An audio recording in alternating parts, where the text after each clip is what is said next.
निर्दोष राक्षस के बेटे को किसने मारा और फिर क्या हुआ? बहुत समय पहले की बात है। एक अत्यंत धनी व्यापारी बहुत सी वस्तुओं का कारोबार किया करता था। एक बार व्यापार के सिलसिले में वह अकेला ही दूसरे राज्य की तरफ निकल पड़ा। काफी दूरी तय करने के पश्चात वह घोड़े से उतरा और तालाब किनारे बैठकर आराम करने लगा। उसे भूख लगी तो पास में मौजूद खजूर खाने लगा। उसी तालाब के पास एक राक्षस और उसका पुत्र भी रहता था। व्यापारी ने जगह साफ करने के लिए खजूरों की गुठलियां इधर उधर फेंकी कि तभी उनमें से एक गुठली राक्षस के बेटे की दाहिनी आंख पर जाकर लगी, जिसमें उसके प्राण थे। वह उसी क्षण मृत्यु को प्राप्त हो गया। इस बात से अनजान व्यापारी तालाब के किनारे एक पेड़ के नीचे विश्राम करने लगा। तभी उसे एक विशालकाय नरभक्षी दैत्य उसकी तरफ आता हुआ दिखाई दिया। क्रोध से आंखें लाल किए हुए राक्षस ने कहा, आज तुझे मरने से देवता भी नहीं बचा सकते। व्यापारी कांपते हुए बोला, स्वामी मैंने क्या किया है? दैत्य ने कहा, तुमने मेरे निर्दोष बालक की हत्या की है। जब राक्षस ने पूरी बात बताई तो व्यापारी को बड़ा अफसोस हुआ। व्यापारी बोला, मैंने आपके पुत्र को जानबूझकर नहीं मारा है। व्यापारी राक्षस के पैरों में गिरकर माफी मांगने लगा, परंतु पुत्र वियोग में राक्षस का क्रोध इतना प्रचंड था जिसे मिटा पाना असंभव था। अथक प्रयास के बाद व्यापारी समझ गया कि दैत्य मुझे किसी भी प्रकार जीवित नहीं छोड़ेगा। तो उसने कहा, स्वामी यदि आपने मुझे दोषी समझ ही लिया है और किसी भी प्रकार से मुझे प्राण दान देने को तैयार नहीं है, तो मुझे इतना अवसर तो दीजिए कि मैं घर जाकर अपने स्त्री पुत्रों से विदा ले लूं। राक्षस ने उसे 1 वर्ष की अवधि देते हुए कहा, यदि तू न लौटा तो मैं तुम्हारे पूरे खानदान को मौत के घाट उतार दूंगा। बेचारा व्यापारी दुखी मन से अपने घोड़े पर सवार होकर घर को चल दिया। काफी दिनों के सफर के बाद व्यापारी अपने घर पहुंचा। उसने अपनी पत्नी और बच्चों को सारा हाल कह सुनाया। बेचारा व्यापारी और उसका पूरा परिवार विलाप करने लगा। जैसे ही अगले दिन सुबह हुई, व्यापारी ने अपना होश संभाला और अपने मित्रों से आखिरी बार भेंट की। व्यापारी ने फकीरों साधुओं को जी भरकर दान दिया और उसने अपने पुत्रों में धन संपत्ति का बंटवारा कर दिया। इन सारे प्रबंधों में 1 वर्ष बीत गया। व्यापारी राक्षस से प्राण दंड पाने घर से निकल ही रहा था कि उसका पूरा परिवार उससे लिपटकर रोने लगा। दुखी मन से व्यापारी ने सबसे विदा लिया और जंगल की तरफ निकल पड़ा। वहां पहुंचकर वह तालाब किनारे जाकर बैठ गया और अपने हत्यारे दैत्य की राह देखने लगा। तभी जंगल से एक वृद्ध व्यक्ति एक हिरणी को साथ लेकर वहां आ पहुंचा। बूढ़े व्यक्ति ने कहा, तुम इस निर्जन स्थान पर क्या कर रहे हो? क्या तुम्हें नहीं पता यहाँ नरभक्षी दैत्यों का साम्राज्य है? व्यापारी ने कहा, मैं दैत्य का शिकार होने वाला हूँ। यह कहकर उसने बूढ़े को अपना सारा वृत्तांत कह सुनाया। बूढ़ा व्यक्ति आश्चर्य से बोला, तुम बड़े सत्यवान हो और तुम्हारी सत्यनिष्ठा की जितनी प्रशंसा की जाए कम है। अब मैं यहीं ठहर कर देखूंगा कि दैत्य तुम्हारे साथ क्या करता है। कि तभी एक और वृद्ध पुरुष आया जिसके हाथ में रस्सी थी और 2 काले कुत्ते उस रस्सी से बंधे हुए थे। वह उन दोनों से उनका हालचाल पूछने लगा। पहले बूढ़े ने व्यापारी की कहानी सुनाई। अब दूसरा बूढ़ा भी वहीं बैठकर दोनों से बातें करने लगा। कुछ समय के उपरांत एक और बूढ़ा एक खच्चर लिए हुए आया और पहले 2 बूढ़ों से पूछने लगा कि यह व्यापारी इतना दुखी होकर यहाँ क्यों बैठा है। दोनों ने उस व्यापारी का पूरा हाल कह सुनाया। तीसरे बूढ़े व्यक्ति ने भी वहाँ ठहरकर व्यापारी का अंत देखने की इच्छा प्रकट की। अभी तीसरा बूढ़ा अच्छी तरह सांस भी नहीं ले पाया था कि उन चारों व्यक्तियों ने देखा कि सामने के जंगल में एक बड़ा गहन धूम्रपुंज उठ रहा है। एक विशालकाय नरभक्षी दैत्य उन चारों की तरफ चलता हुआ आ रहा था। प्रचंड गर्जना करते हुए राक्षस ने कहा, उठकर इधर आ, आज मैं तुझे मारूंगा। तूने मेरा बेटा मारा है। यह सुनकर व्यापारी और तीनों बूढ़े कांपने लगे और उच्च स्वर में विलाप करने लगे। उन सब के रोने और चिल्लाने से पूरा जंगल गूंज उठा। परंतु दैत्य का व्यापारी पर क्रोध इतना प्रचंड था कि वह उसे पकड़कर एक ओर ले ही गया। हिरणी वाले बूढ़े ने जब यह देखा तो वह दौड़कर दैत्य के पास पहुंचा और बोला, दैत्य महाराज मैं आपसे कुछ निवेदन करना चाहता हूँ। आप अपने क्रोध पर कुछ देर के लिए संयम रखें। मैं आपको अपनी इस हिरणी की कहानी सुनाना चाहता हूँ, लेकिन मेरी एक शर्त है। यदि आपको ये कहानी विचित्र लगे और पसंद आए तो आप इस व्यापारी का 1/3 अपराध क्षमा कर देंगे। दैत्य ने कुछ देर सोचकर कहा, मुझे तुम्हारी शर्त स्वीकार है, कहानी सुनाओ।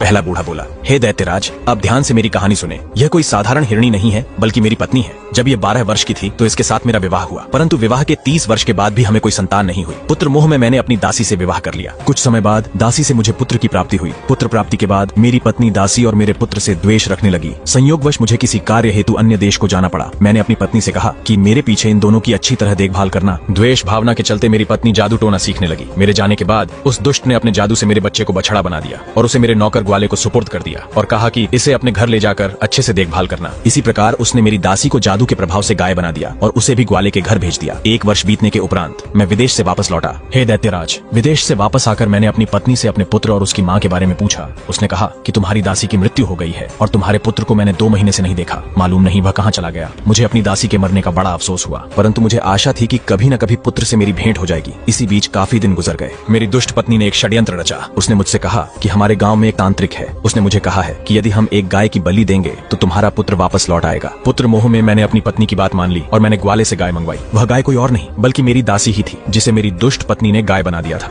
मैंने जैसे ही तलवार उठाई वह बड़े ही करुणापूर्ण स्वर में डकारने लगी और उसकी आंखों से आंसू की धारा बहने लगी। उसका यह हाल देखकर मुझे उस पर दया आ गई, परंतु रुष्ट होकर मेरी पत्नी ने कहा, यदि बलि नहीं दी तो हमारा पुत्र वापस नहीं लौटेगा। विवश होकर मैंने उसका सर धड़ से अलग कर दिया। राक्षस ने हैरान होकर कहा, तुमने अपनी ही दासी को मार डाला। हे दैत्यराज, जब मैंने गाय के रूप में मौजूद दासी का सर धड़ से अलग किया तो उससे सिर्फ अंतड़ियां निकली। मेरी कुटिल पत्नी ने कहा, स्वामी हमारी बलि तांत्रिक को स्वीकार नहीं होगी। ये तो बिल्कुल ही दुर्बल गाय है। पुत्र मोह में मैं उस ग्वाले पर नाराज होते हुए बोला कि गाय को ऐसी दशा में क्यों रखा कि वह ऐसी दुबली पतली हो गई। मेरी कुर्बानी करने के लिए कोई बछड़ा ही ले आओ, किंतु वह मोटा ताजा होना चाहिए। ग्वाला शीघ्र ही एक मोटा ताजा बछड़ा ले आया। मुझे मालूम न था कि यह बछड़ा मेरा ही पुत्र है। उसे देखकर मेरे हृदय में प्रेम उमड़ने लगा और वह बछड़ा मुझे देखते ही मेरे पैरों पर गिर पड़ा। उसकी आंखों से आंसू बहने लगे। मेरा हृदय व्याकुल हो उठा और मैंने ग्वाले से कहा कि इस बछड़े को वापस ले जा, परंतु मेरी दुष्ट पत्नी फिर भी उसी बछड़े को मारने के लिए जोर देती रही। किंतु इस बार मैंने उसकी परवाह नहीं की और बछड़े को वापस कर दिया। हे दैत्यराज, अगले दिन वो ग्वाला भागता हुआ मेरे पास आया और उसने एकांत में मुझसे कहा, मालिक, मेरी बेटी जादू टोने में प्रवीण है। कल जब मैं उस बछड़े को वापस लेकर गया तो वह उसे देखकर हंसी भी और रोई भी। मैंने उससे इस विचित्र बात का कारण पूछा तो उसने कहा, जिस बछड़े को आप जिंदा वापस लाए हो वह हमारे मालिक का बेटा है, इसलिए मैं प्रसन्न हुई। इसके पहले इसकी माँ की कुर्बानी दी गई थी, इसलिए मैं रोई। हमारे मालिक की पत्नी ने इन माँ बेटे को काले जादू के प्रभाव से गाय और बछड़ा बना दिया था। मैंने जो अपनी बेटी के मुंह से सुना वो आपको बता दिया मालिक। इतना सुनते ही मेरी रूह कांप उठी। फिर मैं ग्वाले के साथ उसके घर चला गया। मैंने उस लड़की से कहा, क्या तुम इस बछड़े को फिर से मनुष्य का रूप दे सकती हो? उसने कहा, निश्चय ही मैं उसे दोबारा मनुष्य बना सकती हूँ। अगर तुम ऐसा कर दो तो मैं तुम्हें अपनी सारी धन संपदा दे दूंगा। लड़की ने मुस्कुराकर कहा, हम लोग आपके सेवक हैं मालिक, मुझे कोई धन संपदा नहीं चाहिए, किंतु बछड़े को मनुष्य रूप मैं 2 शर्तों पर दूंगी। पहली शर्त, उसके मनुष्य बनते ही आप उसका विवाह मेरे साथ कर देंगे। दूसरी शर्त, जिसने इसे मनुष्य से पशु बनाया है उसे दंड दिया जाए। दैत्य ने उत्सुकता से कहा, क्या तुमने उसकी बात मान ली?